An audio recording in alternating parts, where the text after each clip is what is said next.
Good morning. This is Jacksonville, Florida, May 16th, Election Day in Duval County. They're voting for a new mayor between Donna Deegan and Daniel Davis and several other city council members and whatnot. So today, on my Bundy, I've got to mail this letter and pay off the visa. Oh, I'm doing my 3-mile walk, which is really like 3.5 or something. What is that thing? Something in there. Pop with a spray bottle or something. What the hell is it? It looks like a conductor or something.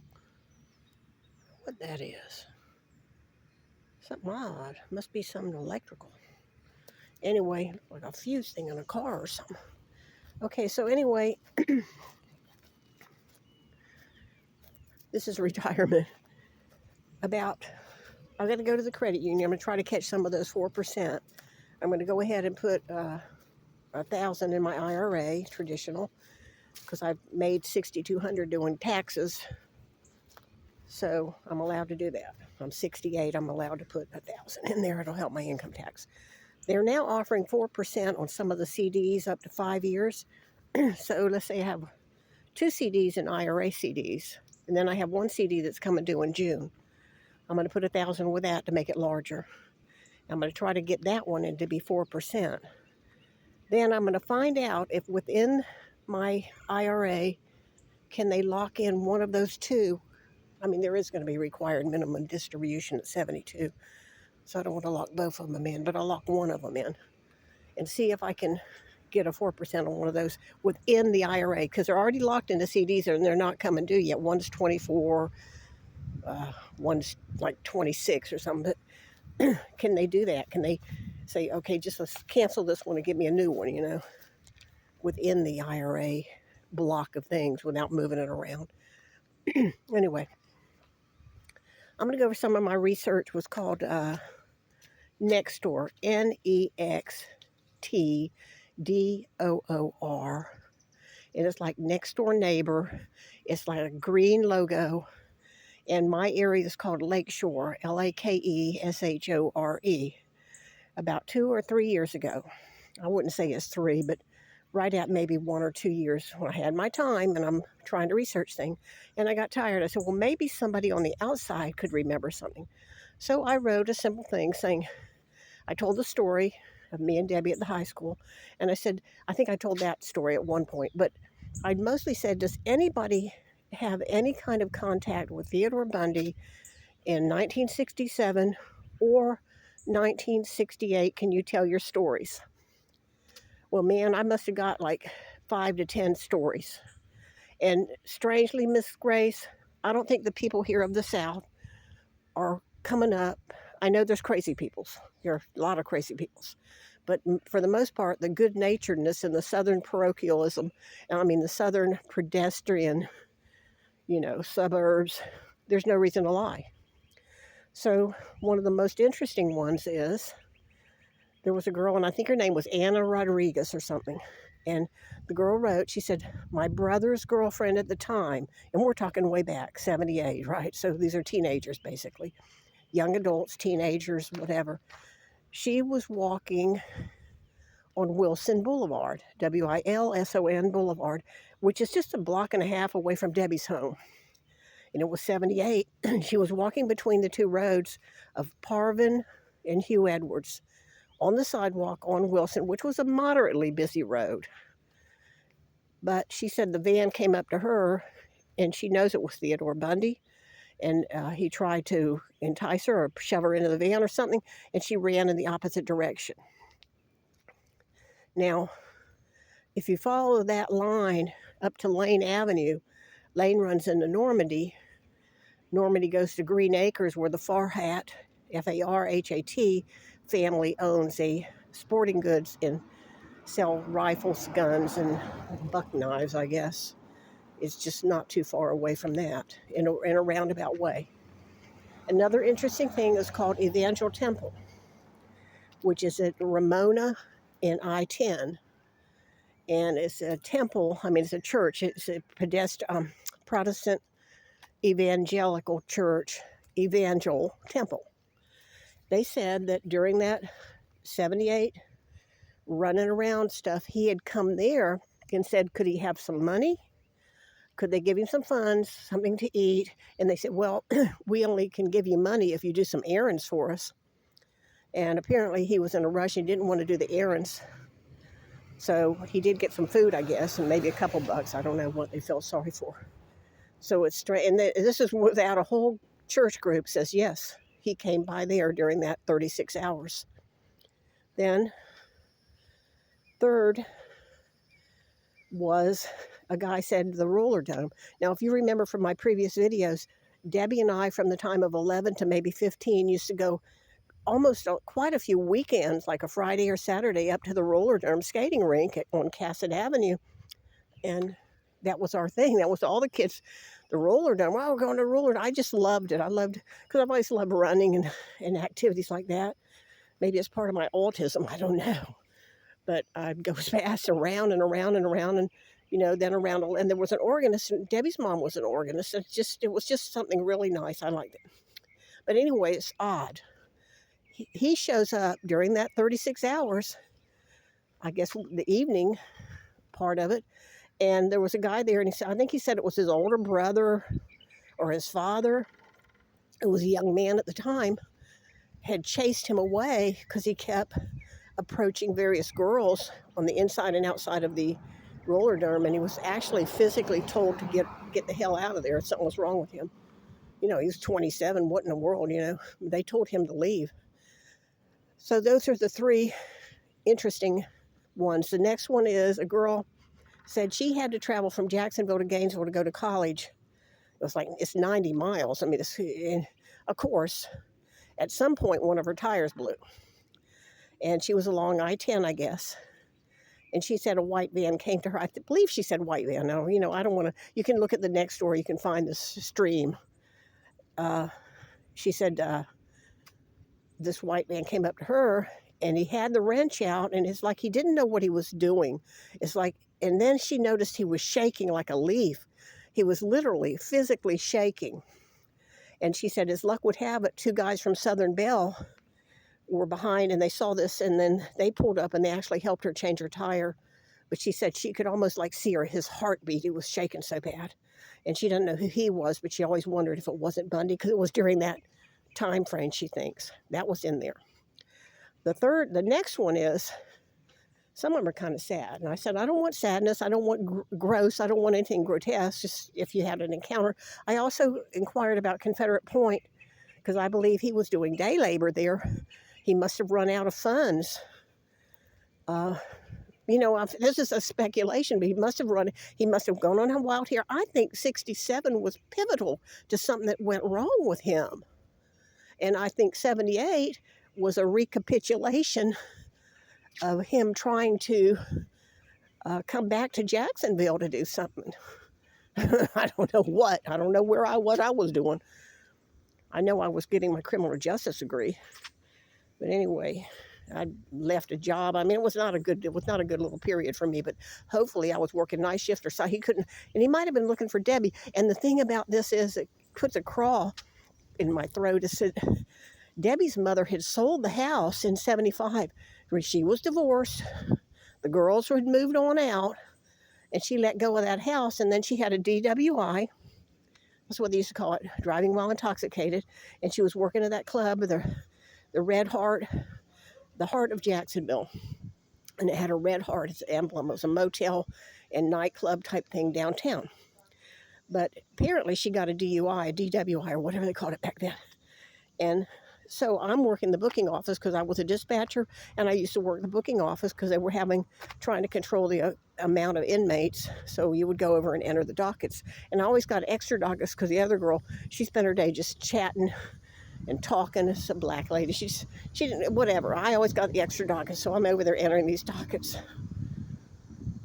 And Mrs. Hogue came through. And it must have been like 3 to 11. So I don't know. I know it wasn't 3 to 11. It might have been 3 to 11, but I stayed over until she got her, released on her own recognizance. I guess they keep them like in a drunk tank till they sober up. And she was mad as a wet hen. But I thought, well, she's one of the neighborhood mothers, so I'll just drive her home. Because they're not going to let you. Her car might have been in what you call storage or whatever. I don't know. So I stayed over and I drove her home. And I think, okay, we're going to Cedar Hills to 4110 Aldington. But instead, we went to Confederate Point to the apartment. And I don't know whether I asked her. She was just glad to be home, I think. But she still had that mean Joan Crawford look on her. But anyway, like I was like a Nazi girl or something. But anyway, because I had that little uniform with the navy blue pants. And I don't know, my name was Mud downtown anyway. But I figured this is a mother from the neighborhood. You just do this out of respect. I'd take her home. I'm not getting involved in any of it. I'm just taking her home. So I did, and she was at Confederate Point Apartments. She was in the apartments. They have 3 apartments over there. That was what was being built in 78. In 78, they were building, or sometime in the 70s, they were building, not 78, but they were, yeah, because they had 3 different apartments, and that's where Danny Parmenter was working. They were building. And my brother said, my brother worked there after the war, before he got the job at the base. He helped in construction. I have one of his little orange and white vests. I still have it, which oddly is a Guernica or something. I guess they were like a hardware store in Japan or something. Anyway, I've got the reflector vest because I took it because I used to run at night. I used to get ready for the marathon, and I put the reflector vest on. I have several reflector vests for running, but some runners won't use them, but I use them. You know, they just want to strip here and a strip there. But I use actual, like, construction vests. But I've always been off the grid with my running. I've run for like 40 years, but I always look for discount shoes. And one time I even found some really good shoes at Kmart called Trax, T-R-A-C. They were actually pretty good shoes before they said, no, these shoes are too good for $11 or $12. So I always got Reebok Classics and stuff. And now I get Nikes or Reeboks, sometimes Asics and different. I get the Under Armour sometimes, but anyway, don't go away. All right, so now the next door neighbor, there were a few more incidents. There was one girl, and I don't remember why she was doing it. She was going to Pensacola, and this was really, and she said that orange VW was behind her, and you have to go over several land ocean bridges to get there. And there's you go and you're going over the bay, and then you go a little while longer in Mobile, Alabama, whatever, and you're going, and you have to go over these bridges. Oh, hell no. I used to stay here too. This is an apartment I had. See, I stayed right in this corner, and that's where that heavyweight fight was on. And there was some period in there, some guy came up to the door, tall, slender, and he had a piece of paper in his hand, and I won't go into it, but I hate it. It creeped me out ever after. Didn't recognize that as being him, and I don't know how that could have been, because that would have been 75 or something. I don't know how he could have done that, but I always was scared because of the windows right there. And I had come home from, it was JSO. This was one of I had my apartment, and I came home, and see, it's one of these Spanish things. But I was a mess. I didn't know what I was doing then. I was a mess because I painted the refrigerator blue. The guy was pissed off, and one of my puppies got parvo. We didn't know what it was back then. It passed, a little Scotty dog. I took her in to have her spayed, and then she got parvo, and we didn't know what it was. I thought it had to have something to do with her surgery, but anyway, the guy came up with like wearing a long, remember the fancy shirts that come all the way to your wrist, and he was wearing slacks. And it had kind of long hair hanging down, and I thought he might be the owner's son or something. He had a piece of paper, and I was really tired from JSO, and I laid down on that double bed, and I had a chenille cover, and laid on top of it, fully dressed, and I seen this guy standing at the screen. I had left the screen door. I didn't have the main door shut, but I had the screen door shut, and I saw that guy standing there. I mean, I jumped up and ran right towards, because I was scared to death. I didn't know who he was. Why was he standing? It gave me the creeps. But anyway. I mean, this whole situation could really creep you out somewhat. Good morning. He's a doodle? He's a water dog? Yes. Oh, he's a water dog mixed with doodle? Yeah, he's a golden retriever. Oh, a golden retriever mixed with poodle. Yeah. Okay. I've got a miniature Aussie doodle. Oh, really? Yeah. They're smart. They're cute, though. Okay, we got a dead squirrel on the road here, gross. All right, let's keep going. Okay, so the other incidences, the girl was traveling to Pensacola, and her sister or her daughter said, she believes that that Volkswagen was, and he never got off with Elgin Air Force, but whatever. He kept going behind her the whole time. She said something creeped her out about it. And then the other incidents were the sad things. There was a kid in uh, Kimberly Leach's class. He was good. He was bright. He was wonderful. Sixth, seventh grade. Then after that murder, his life took a downhill spiral. From then on, he was a drug kid, and it's just a complete change in personality. And I said, well, I don't really want that. And then somebody talked about Mr. Bishop, and things were never the same for him. And he's had a heart attack or something with that. And I said, again, you know. And then on the Confederate Point thing, there was a lady, I want to say Birnbeck or something, and she was a historian, and she was right. She said, I do history, and she went all the way back to the natives, but she didn't know exactly when they broke the ground. Now, there was an Ortega company. This is Ortega, but there was an Ortega company actually related to the guy that owns the LA, the San Francisco 49ers, Della Torre, oh, what is his name? I know him, my uncle knew him in Philadelphia. But anyway, he might have owned that company that was building Confederate Point, because he was doing things back then.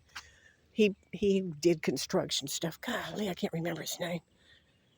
Shoot, who owns the 49ers? York, and I can't remember. They were from Philadelphia too. I met the guy in my uncle's Fern Park trailer park. Let's see, let me think for a minute. Edward DeBartola. He might have had something to do with the Confederate Point, because he was in, you know, he did it all over the country. I think he liked Florida anyway. But anyway, what other?